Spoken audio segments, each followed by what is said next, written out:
The afternoon sun blazed mercilessly over the ancient cobblestones of Windsor Castle, creating waves of heat that shimmered like liquid glass above the weathered stones. The temperature had soared to an unusual 32 degrees Celsius, making it one of the hottest days London had experienced in years. Tourists from around the world clustered in whatever shade they could find, fanning themselves with brochures and guidebooks while wiping perspiration from their foreheads with increasing frequency. Among the sweltering crowd stood Marcus Wellington, a 43-year-old tour guide whose reputation for dramatic storytelling and passionate historical presentations had made him one of the most requested guides in all of London. His thick auburn hair was damp with sweat, and his usually pristine navy blazer clung uncomfortably to his broad shoulders. Marcus had been leading tours for nearly 15 years, and his enthusiasm for British history and royal traditions had never wavered. Even on the most challenging days, Marcus was known throughout the tourism industry for his fiery personality and theatrical approach to guiding. He didn't simply recite facts and dates like many of his colleagues did. Instead, he brought history to life with animated gestures, dramatic voice inflections, and an almost evangelical passion for sharing the stories of kings, queens, battles, and ceremonies that had shaped the British monarchy over centuries. His current group consisted of 28 tourists from various countries, including a family from Australia, several couples from Germany and Japan, and a group of college students from the United States who were on their first trip to Europe. They had been following Marcus around Windsor Castle for nearly 3 hours, and while they appreciated his knowledge and enthusiasm, the oppressive heat was beginning to take its toll on everyone's patience and energy levels. The group had just finished exploring the magnificent state apartments, where Marcus had regaled them with tales of royal banquets, diplomatic meetings, and the personal dramas of monarchs who had lived within these walls for nearly 1,000 years. His voice had grown increasingly hoarse from projecting over the constant chatter of other tour groups and the noise of construction work that was ongoing in another part of the castle. Complex as they emerged from the relatively cool interior of the castle into the blazing afternoon sun, Marcus noticed that his group was becoming restless and uncomfortable. Several people were checking their watches. Others were looking longingly at the ice cream vendors scattered around the castle grounds, and a few were beginning to lag behind as they walked slowly across the sun-baked courtyard. Marcus had always prided himself on maintaining complete control over his tours, keeping his groups engaged and entertained regardless of weather conditions or other challenges. He had guided tours through rainstorms, snow flurries, and even during minor emergencies, always managing to keep his clients happy and satisfied with their experience. But today's heat was testing even his considerable skills and determination. Standing near the main entrance to the castle grounds was Corporal James Whitfield, a 26-year-old member of the Coldstream Guards who had been assigned to ceremonial duties at Windsor Castle for the past 18 months. He stood at perfect attention in his full-dress uniform, complete with the iconic red tunic, black trousers with red stripe, and the towering bearskin hat that added nearly a foot to his already impressive height. Corporal Whitfield had been at his post for over 2 hours without moving, despite the unprecedented heat that was making his uniform feel like a furnace and causing rivers of perspiration to run down his face and back. His military training had prepared him for many challenges, but standing motionless in direct sunlight while wearing heavy wool, clothing designed for much cooler British weather, was pushing his physical endurance to its absolute limits. The young guard's face had taken on an alarming shade of red beneath his black bearskin hat, and careful observers could see that he was struggling to maintain his rigid posture. His breathing had become slightly more labored, though he continued to stare straight ahead with the unwavering discipline that had been drilled into him through months of intensive training. Marcus, with his experienced eye for detail and his natural concern for people's well-being, immediately noticed the guard's distress. Having spent years observing the Queen's Guard at various royal residences, he could recognize the subtle signs that indicated when a guard was experiencing physical difficulty, even though their training prevented them from showing obvious signs of discomfort or requesting assistance. Marcus had witnessed guards fainting from heat exhaustion on several occasions during his years of leading tours, and he recognized the warning signs that preceded such incidents.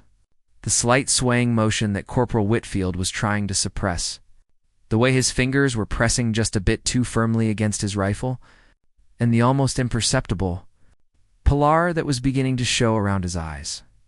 Despite the redness in his cheeks, all indicated that the young man was fighting a losing battle against the oppressive heat. As a tour guide with extensive first aid training and years of experience dealing with medical emergencies involving tourists, Marcus felt a growing sense of responsibility and concern. He had seen what happened when guards collapsed from heat stroke, and he knew that their rigid training often prevented them from taking appropriate action to protect themselves.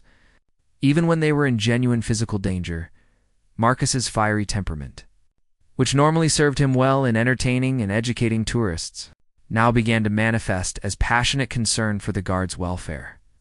He felt a surge of protective anger at a system that would require a young man to stand motionless in dangerous heat conditions, without allowing him to seek shade, remove his heavy hat, or even wipe the sweat from his face.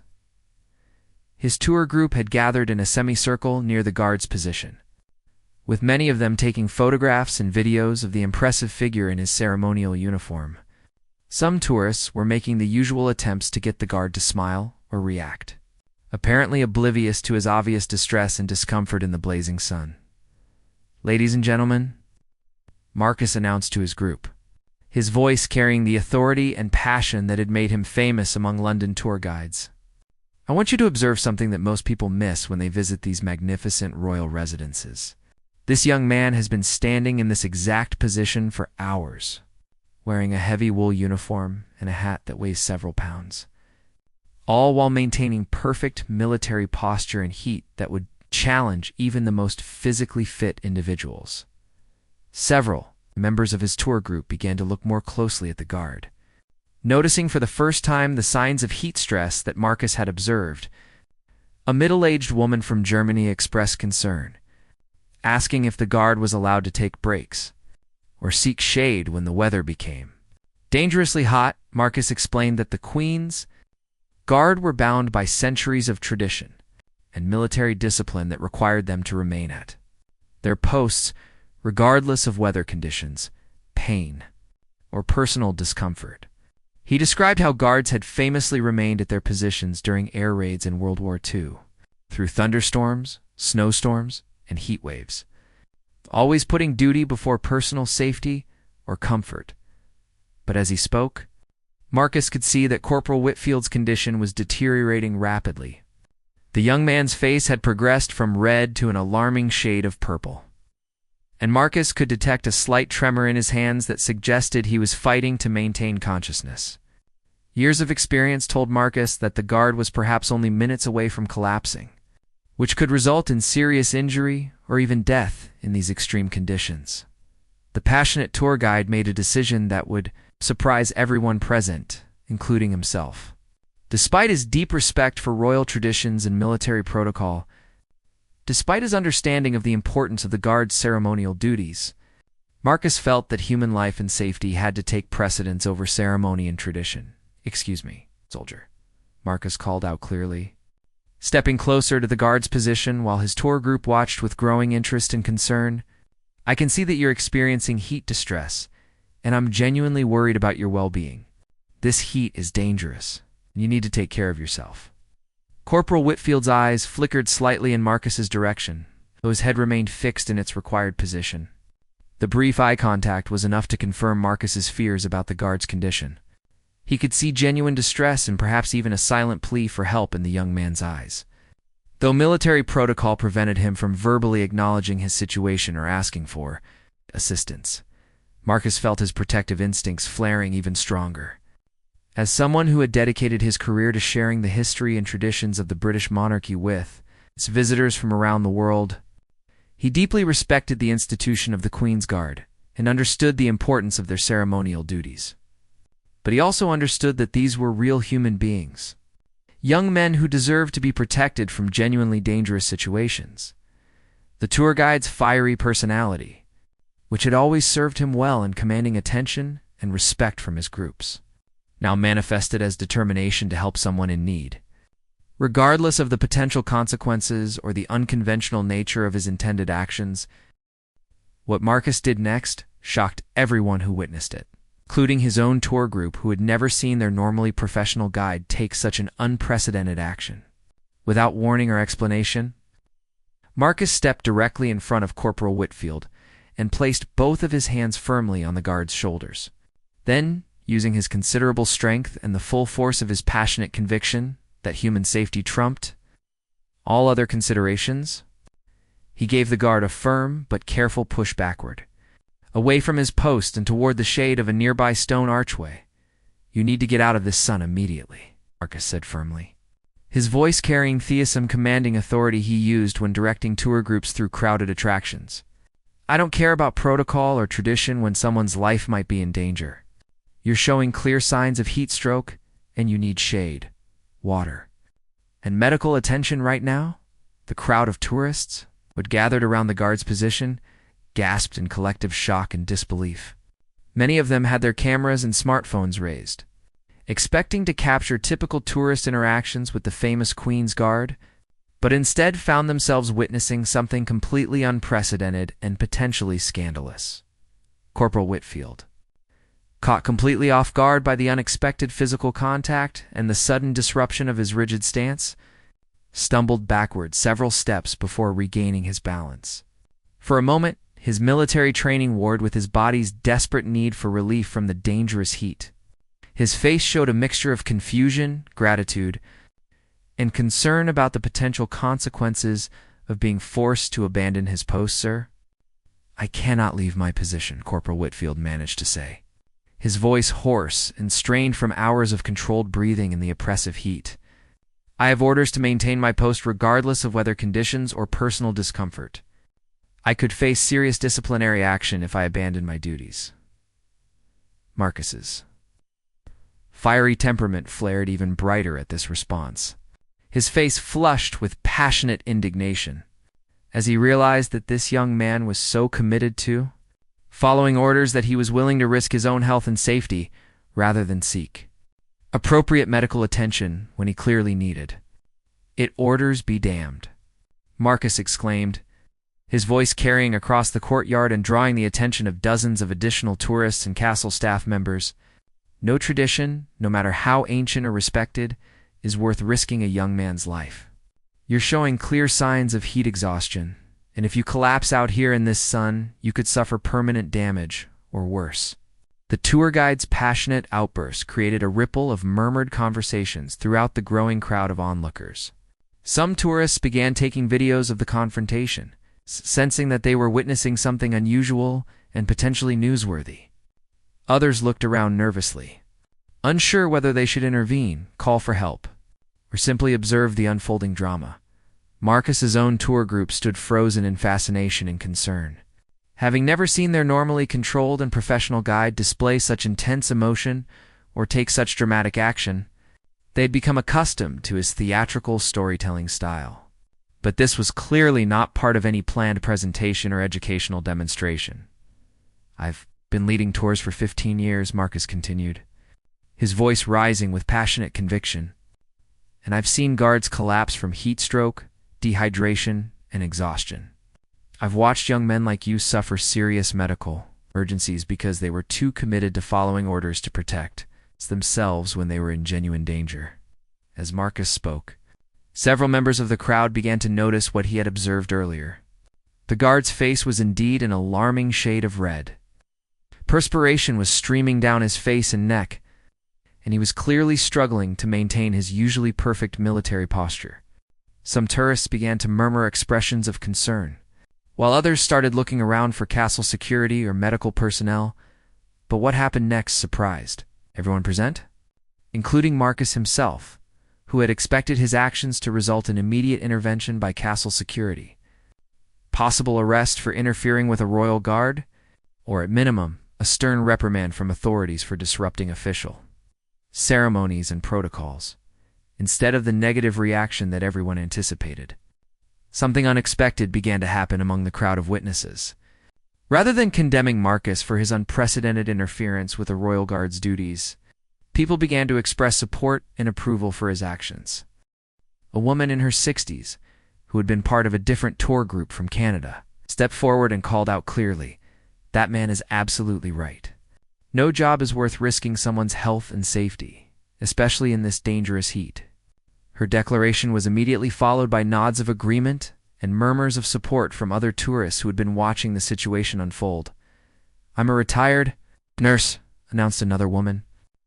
This one from Marcus's own tour group, as she approached Corporal Whitfield with obvious professional concern. "Young man, you're showing classic symptoms of heat exhaustion. This gentleman is absolutely correct that you need immediate medical attention. Your skin color, perspiration level, and the way you're swaying suggest that you're in real danger." More voices began, joining the chorus of support for Marcus's actions. A middle-aged man from Australia called out, "Good on you, mate." Someone needed to step up and help this lad before he collapsed. An elderly gentleman from Scotland added, "I served in the military for 25 years. And any commanding officer worth his salt would want his men to seek help when they're facing genuine medical emergencies." The growing crowd of supporters seemed to give Corporal Whitfield permission to acknowledge what his body had been telling him for the past hour. The combination of Marcus's forceful intervention, the medical professional's assessment, and the obvious concern being expressed by dozens of witnesses helped override his military conditioning that demanded. He ignored his physical distress. "I do feel quite unwell," the young guard admitted quietly, his voice barely above a whisper as he struggled to maintain his dignity while acknowledging his vulnerability. "The heat has been quite overwhelming, and I've been feeling dizzy and nauseous for the past 30 minutes. Marcus immediately took charge of the situation with the same commanding presence he brought to his tour presentations. "Right then," he announced firmly, "we need to get you into shade immediately. Get some water into you and call for medical assistance. Your health is far more important than any ceremonial duty, without waiting for permission or official authorization." Marcus took Corporal Whitfield's arm and guided him toward the blessed shade of a nearby medieval archway. Several tourists immediately offered water bottles from their backpacks, while others began fanning the overheated guard with their guidebooks and brochures. The retired nurse, who had identified herself earlier, knelt beside Corporal Whitfield as he gratefully sank onto a stone bench in the shade. She began conducting an impromptu medical assessment, checking his pulse, observing his skin color and perspiration levels, and asking questions about his symptoms and how long he had been feeling unwell. "His pulse is rapid and weak," she announced to the gathering crowd, "and his skin is hot and dry in some places but clammy in others. These are definite signs of heat exhaustion progressing toward heat stroke. He needs professional medical attention." But getting him out of the sun was absolutely the right thing to do. Marcus felt a surge of vindication at this professional medical confirmation of his concerns, but he was even more surprised by the continued support he was receiving from the crowd of tourists. Instead of criticism for interfering with royal protocol, people were praising him for putting human welfare above ceremonial tradition. "You're a hero for stepping in when you did," said a young woman from Germany who was part of a different tour group. "That guard could have collapsed and been seriously injured if you hadn't taken action." Her sentiment was echoed by numerous other voices in the crowd, with people from various countries and backgrounds, all expressing approval for Marcus's intervention. A father traveling with his teenage children used the situation as a teaching moment, explaining to his family that sometimes doing the right thing required courage too. Challenge authority or tradition when someone's safety was at stake. This gentleman showed real moral courage, he told his children. By putting another person's well-being ahead of rules and protocol, the crowd's response was so overwhelmingly positive that Marcus began to feel emotional about the support he was receiving. As someone who had spent his entire career respecting and promoting British royal traditions, he had been prepared for severe criticism or even legal consequences for his unprecedented actions.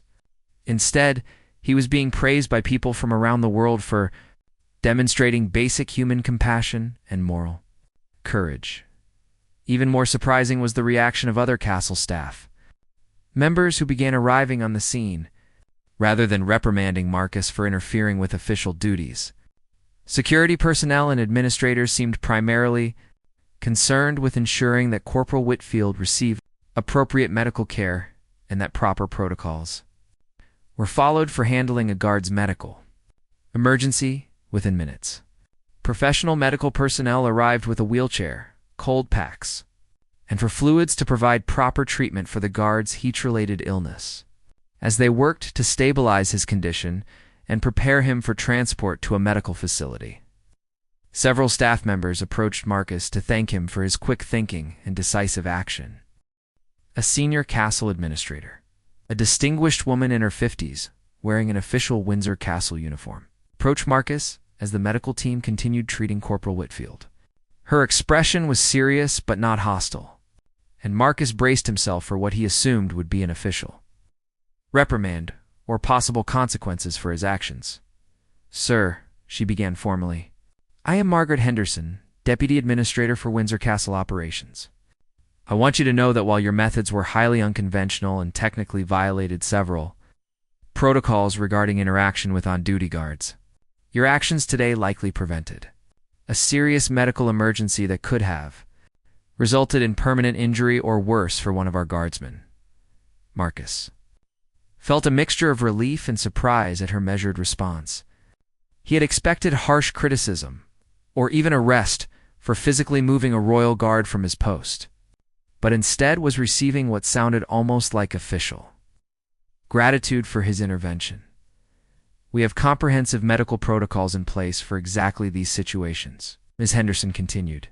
"But unfortunately, our guards are trained to maintain their positions even when experiencing personal distress, which can sometimes prevent them from seeking help when they genuinely need it. Your recognition of Corporal Whitfield's condition and your willingness to take action when he couldn't may have prevented a tragedy." The crowd of tourists who had witnessed the entire incident began applauding spontaneously, their clapping echoing off the ancient stone walls of the castle courtyard. Many people were taking photos and videos of Marcus shaking hands with the castle administrator, recognizing that they had witnessed something extraordinary. It challenged typical assumptions about rule following versus human compassion. Furthermore, Ms. Henderson added, raising her voice so that the gathered crowd could hear her clearly, "I want to assure everyone present that Corporal Whitfield will face no disciplinary action whatsoever for leaving his post under these circumstances. His health and safety are our primary concerns, and any guard who requires medical attention will always be supported and protected by this institution." This announcement generated another round of enthusiastic applause from the international crowd of witnesses, many of whom expressed their appreciation for an institution that could adapt its rigid traditions when human welfare was at stake. Several tourists approached Ms. Henderson to commend Windsor Castle's handling of the situation and their obvious priority placed on employee safety as Corporal Whitfield was being prepared for transport to receive professional medical treatment. He insisted on speaking with Marcus before leaving. Despite his weakness and obvious discomfort, the young guard displayed the same dignity and courtesy that characterized his military bearing even under these challenging circumstances. Sir Corporal Whitfield said, extending his hand to Marcus with genuine gratitude, "I want to thank you for recognizing that I was in distress and for having the courage to act when I couldn't. Your intervention may have saved me from serious injury, and I will never forget your kindness and quick thinking." The handshake between the tour guide and the guard was captured by dozens of cameras and smartphones, creating images that would soon spread across social media platforms worldwide. But more than just a photo opportunity, the moment represented a genuine human connection forged through crisis and mutual respect. Marcus's own tour group, who had been following him around Windsor Castle for hours and thought they knew their guide's character and capabilities, looked at him with new admiration and respect. Several group members approached him to express their pride in being associated with someone who had demonstrated such moral courage and compassion under pressure. "In all my years of traveling," said Dr. Patricia Yamamoto, a professor from Tokyo who was part of Marcus's group, "I have never seen someone put another person's welfare ahead of rules and traditions so courageously. You have shown us all what true leadership and human decency look like." Her sentiment was echoed by other members of the group, including the college students from the United States who began discussing how Marcus's actions demonstrated the kind of moral courage they hoped to develop in their own lives.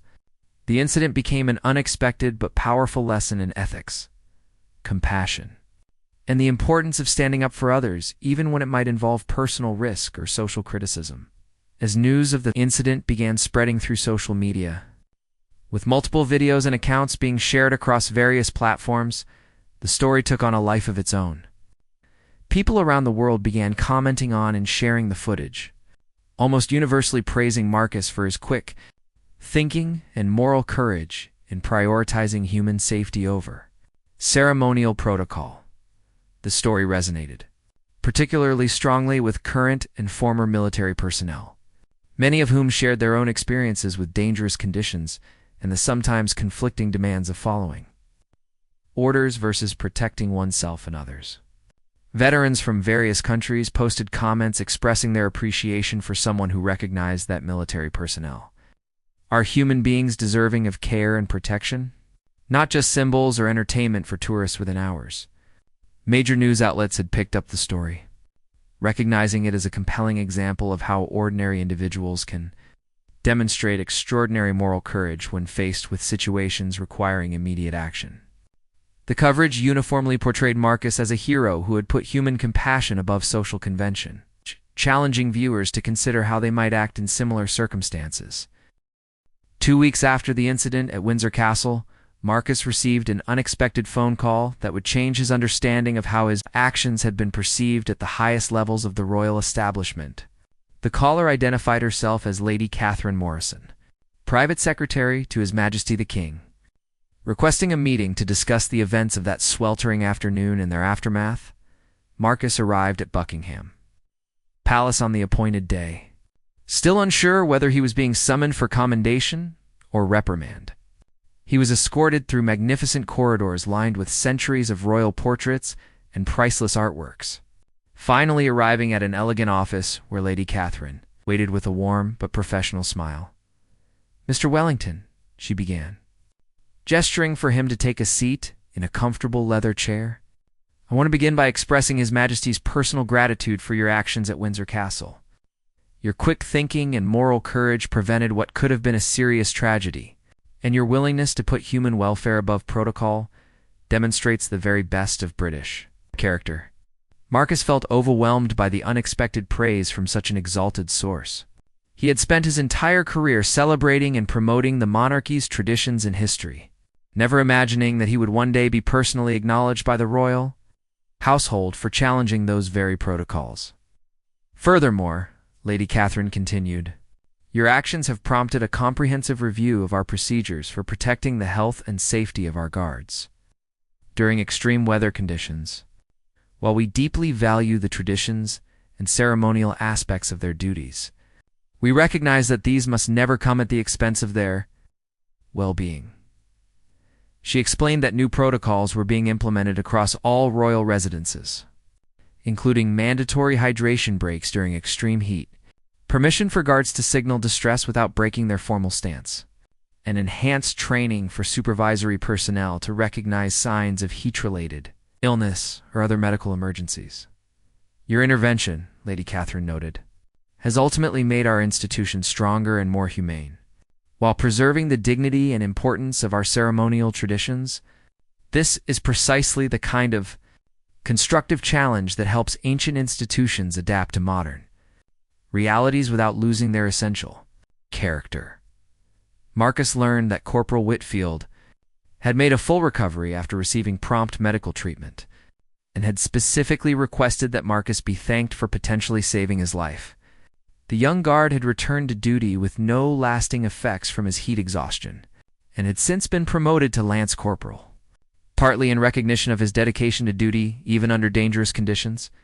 The story of Marcus's intervention had also inspired changes in how tourists were educated about interacting with royal guards. New signage and tour guide training now emphasized that the guards are active military personnel deserving respect and consideration, not merely ceremonial figures for entertainment purposes. Marcus's own reputation as a tour guide had been transformed by the incident. Instead of damaging his career, as he had initially feared, his actions had elevated his status within the tourism industry. Requests for his services increased dramatically as visitors specifically sought out guides who demonstrated genuine knowledge, passion, and moral character. Travel review websites were flooded with comments praising Marcus not just for his historical expertise, but for his human decency and willingness to do the right thing, even when it involved personal risk.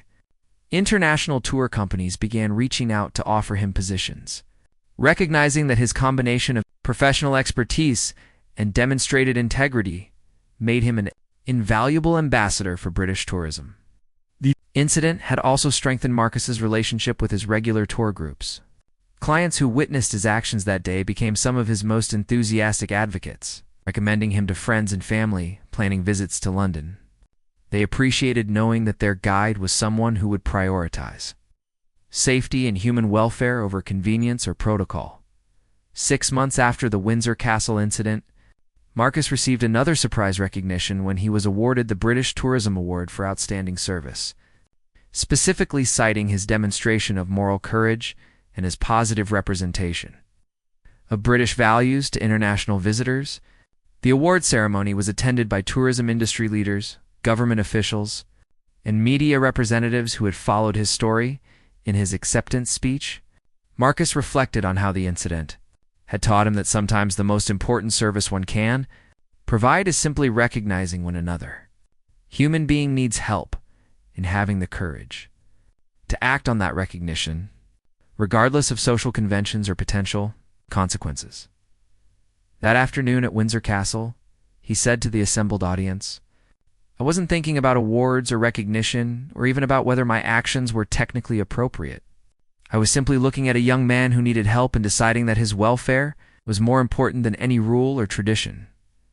Years later, as Marcus continued his career with renewed purpose and recognition, he often reflected on how that single moment of decision had created ripples of positive change that extended far beyond what he could have imagined. The incident had strengthened protocols for protecting military personnel, enhanced public understanding of the human side of ceremonial duties, and demonstrated that moral courage could be both respected and rewarded. Even when it challenged established authority, the story became a case study in tourism education programs, used to teach future guides about the importance of prioritizing client and participant safety above all other considerations. It also became a popular anecdote in leadership training, illustrating how individuals can create positive change by having the courage to act on their convictions when they witness injustice or danger. Most importantly for Marcus, the experience had reinforced his belief that the most valuable service anyone can provide is recognizing the humanity in others and being willing to act with compassion and courage when action is needed. His fiery temperament, which had once simply made him an entertaining guide, had evolved into a passionate commitment to treating all people with dignity and ensuring that human welfare always took precedence over rules, traditions, or social expectations. The chocolate bar wrapper that had once symbolized a child's kindness toward a guard had been joined in the Guard's memorial display by a photograph of Marcus and Corporal Whitfield shaking hands, serving as a reminder that courage and compassion could come from unexpected sources and create lasting positive change in even the most traditional institutions.